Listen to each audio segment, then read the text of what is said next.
Samedi 17 octobre 2009. Après avoir quitté le matin même la Trinité-sur-Mer, Francis Joyon, sur son maxi trimaran IDEC, se présente devant Port-Louis au large de l'Orient et du musée de la Compagnie des Indes pour franchir la ligne de départ d'un record inédit entre la France et l'île Maurice, dans le sillage des navigateurs de la route des Indes. Entre 8000 milles et 10 000 milles pour une route dont la première partie, jusqu'au cap de Bonne-Espérance, suit la même que celle d'un tour du monde et dont la deuxième partie, vers l'île Maurice, est totalement nouvelle. 25 jours, c'est le temps que pense mettre Francis Joyon pour établir ce premier temps de référence. C'est également le nombre de jours de vivre qu'il embarque à bord d'IDEC. Jeudi 12 novembre 2009, le grand trimaran rouge pointe ses étraves au large de Port-Louis, cette fois sur l'île Maurice.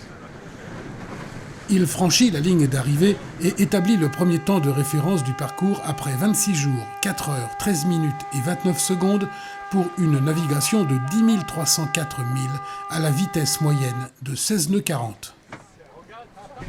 C'est en un peu plus de 8 jours que Francis Joyon avale la première partie du parcours qui le mène à l'équateur. La deuxième partie comprend le contournement de l'anticyclone de Sainte-Hélène en passant au large du Brésil. Cette courbe, que nous voyons maintenant régulièrement sur les tracés des records ou courses autour du monde, répond toujours à la même tactique. Se faire embarquer par l'avant d'une dépression pour une traversée rapide vers le cap de Bonne-Espérance. C'est sur ce trajet que Francis Joyon signe 2 journées à plus de 580 milles, en dessous tout de même du record de Thomas Coville de plus de 628 milles en 24 heures. Alors la route des Indes, elle était, on va dire, traditionnelle jusqu'à Bonne-Espérance. Ça a été une route qui ressemblait pas mal à un départ de Tour du Monde.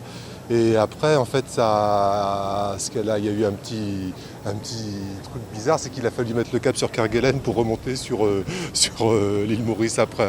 Il a fallu faire un très grand détour dans le sud avant de remonter contre les vents et contre les calmes à l'île Maurice, en fait.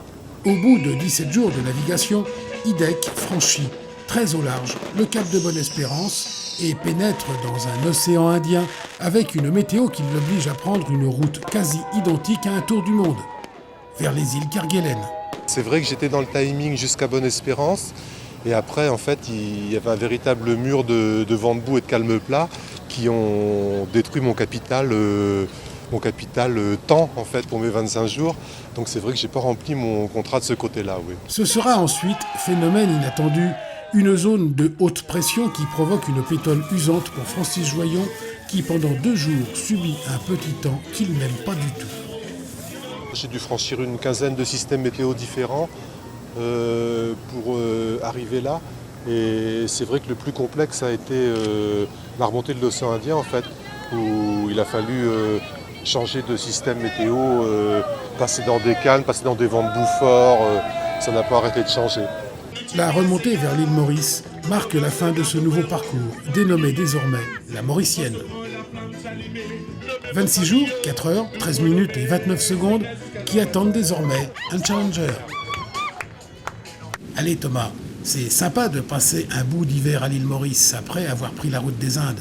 Ça sent bon l'épice et le thé, et en plus, là-bas, il fait chaud.